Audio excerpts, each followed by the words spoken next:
शहर की बड़ी बड़ी इमारतें और चमचमाती गाड़ियां, जब इंसान के पास ये सब आ जाता है ना, तो अक्सर वो अपनी औकात और अपने रिश्ते दोनों भूल जाता है। मैं भी उन्हीं में से एक था। मेरा नाम राहुल है, एक बड़ी कंपनी में मैनेजर। मैंने अपनी माँ को गांव से शहर बुला तो लिया था, पर मुझे उनके पहनावे से शर्म आने लगी थी।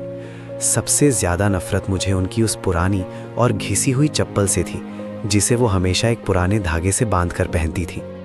एक दिन मेरे घर पर मेरे बड़े दोस्तों की पार्टी थी। सब सूट बूट पहनकर आए थे। तभी माँ अचानक कमरे से बाहर आई, वही पुरानी साड़ी और वही घटिया चप्पल पहनकर। मेरे दोस्तों ने मजाक उड़ाया और कहा, राहुल, लगता है तेरी माँ को नई चप्पल दिलाने के पैसे नहीं है तेरे पास। मेरा खून खौल उठा।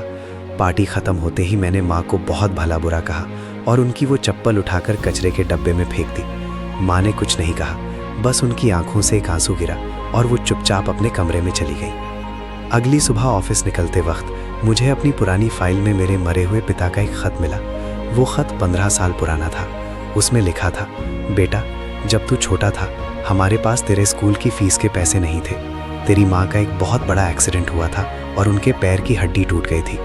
डॉक्टर ने ऑपरेशन के लिए पैसे मांगे थे, पर तेरी माँ ने अपना ऑपरेशन नहीं करवाया। उन्होंने वो पैसे तेरी पढ़ाई में लगा दिए।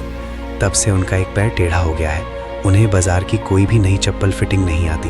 वो सिर्फ अपनी उस पुरानी चप्पल में ही बिना दर्द के चल पाती हैं, क्योंकि वो उनके दुख और दर्द को संभालती हैं। ये पढ़ते ही मेरे पैरों तले ज़मीन निकल गई। मैं पागल की तरह बाहर भागा और कचरे के डब्बे में उन पुरानी चप्पलों को ढूंढने लगा। जब वो मिली तो मैंने उन्हें अपने सीने से लगा लिया।